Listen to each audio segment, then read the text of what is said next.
It's simple, really. Go where the patients are. It seems obvious, but at the time, it was a revolutionary concept because borders got in the way. It's no coincidence that we called it Maison Sans Frontières. This is Bernard Kouchner explaining the basis for founding Maison Sans Frontières, which is French for Doctors Without Borders. MSF focuses on bringing emergency medical aid to people who are unable to receive proper health care and are suffering from crises such as armed conflicts and natural disasters. Bernard Kouchner was born on November 1st, 1939 in Avignon, a city in southern France. At this time, World War II had just begun. His grandparents were Jewish and were killed in German concentration camps. The injustice of the Holocaust is one of the reasons Kouchner initially got involved with humanitarian work. Kouchner's father worked as a physician while he grew up in Paris. Kouchner was well educated and had an interest in medicine. He continued his schooling at a medical school where he specialized in gastroenterology, which is the study of digestive organs. He gained his MD degree, becoming a certified doctor. For a little while, Kouchner worked at Kouchner Hospital. During his time at Kouchner Hospital, Biafra, a part of eastern Nigeria, seceded from Nigeria, claiming independence. This started a civil war in Nigeria in which the Nigerian army enclosed around Biafra. People in Biafra were unable to access food and began to starve to death. The French Red Cross put out an advertisement in the newspaper looking for volunteers to go to Biafra to try and stop some of the suffering.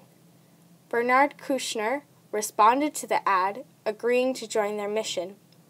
Along with other medical personnel, Kouchner went to Biafra to help the people hurt from crossfire. There they witnessed horrors of the war and human abuse.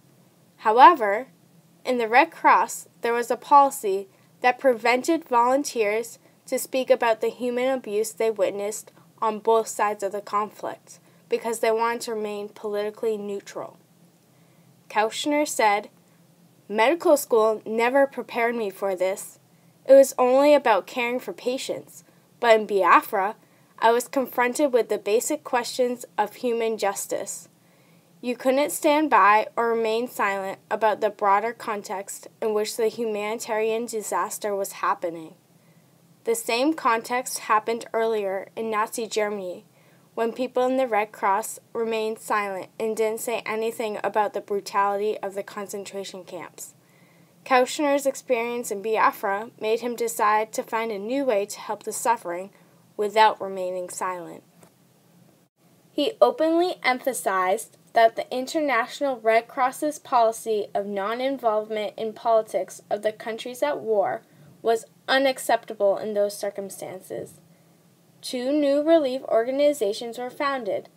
One was the Emergency Medical and Surgical Intervention Group, and the other was the French Medical Relief. In 1971, Kouchner merged these 2 new organizations to found Maison Sans Frontières, which is also known as Doctors Without Borders. Their goal is to bring food and medical aid to people all around the world. As a whole, the organization believes that the need of these victims, no matter what background, ethnicity, gender, religion, or political views, overrides political boundaries. Priority is given to those in most desperate need and is not based on any other factor. The original goal of Doctors Without Borders was to provide medical aid much faster and more efficient than before. This includes being able to put less focus on international law and more focus on the suffering patients. For example, unlike other relief organizations such as the Red Cross, MSF did not need the consent of the country's government to interfere. However, they still continue to stay respectful of the countries they occupy and the people they assist. When treating a patient, they pay close attention to the patient's culture and religion as to make sure that they do not offend the patients or give them treatments that go against their beliefs. Doctors Without Borders remains a neutral relief group, just like past relief groups. However, this is not the same as staying silent.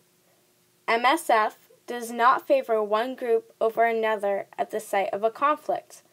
However, if they see severe violence towards an individual or a group, then they have the right to speak out. MSF is indifferent to which side the violence is occurring on. That is what makes them neutral. Either way, they will not sit back and watch what is happening before their eyes. Instead, they will intervene. This is a revolutionary concept brought by Bernard Kouchner that allows aid workers who bear witness to these atrocities to be capable of stopping the victim's suffering and letting the world know of the true horror of this situation. It was also helpful that around the time MSF was founded, television allowed the people to see atrocities around the world. Because of this, relief groups aren't allowed to squander away from inhumane problems on the account that they want to remain neutral. Instead, they had to react proficiently. Now they can do this with MSF's policy that was created by Bernard Kouchner. Doctors Without Borders spread to countries outside of France. Today, 20 different countries are involved in MSF, and there are a few international sites as well. Currently, they have helped over 80 different countries worldwide. All of them are following Bernard Kouchner's lead in humanitarian work to get the best possible treatment to the people in need and to publicly announce any disaster that is not humane. Bernard Kouchner also makes speeches so that others are inspired to make a difference in the world. He tells them his story of creating Doctors Without Borders. He makes people believe that one person can change the world. He himself is an inspiration for others to change the world because he is an example of a single person who has made a difference. In his speeches, he motivates others to stand up for what they believe is right. Like in the following speech, he often gives advice to his audience based on his own experiences. Remember, it was absolutely illegal to take care of a patient on the other side of the border. You were not allowed. It was absolutely against the law, because in that time the doctors were related to their own patients, not only for economical reason also. My patient, they said.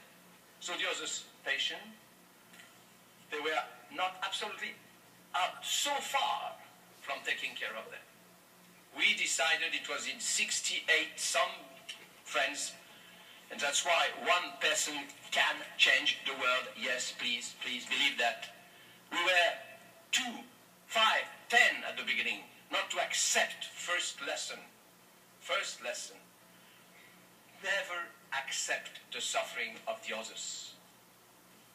The other's suffering is your suffering.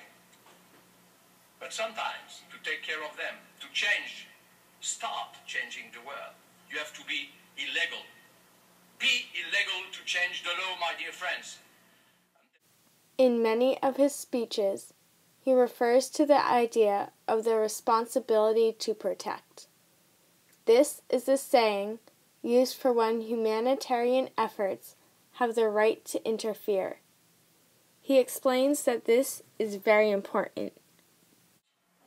So, moving to the patient, we were, and it was political, moving to another right, the right to interfere.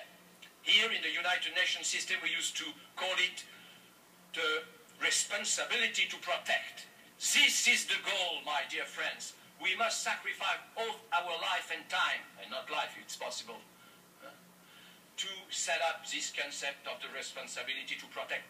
We failed in Rwanda, and for the moment we felt in Darfur, and we felt in Chechnya, and we felt in other places. Last lesson, don't accept to stay quiet. Always protest, because you, young people, especially here in United Nations, you are the necessary strengths to help us, and we need you. Thank you. The right to interfere includes both the right to cross borders and also the right to broadcast the atrocities that they witness.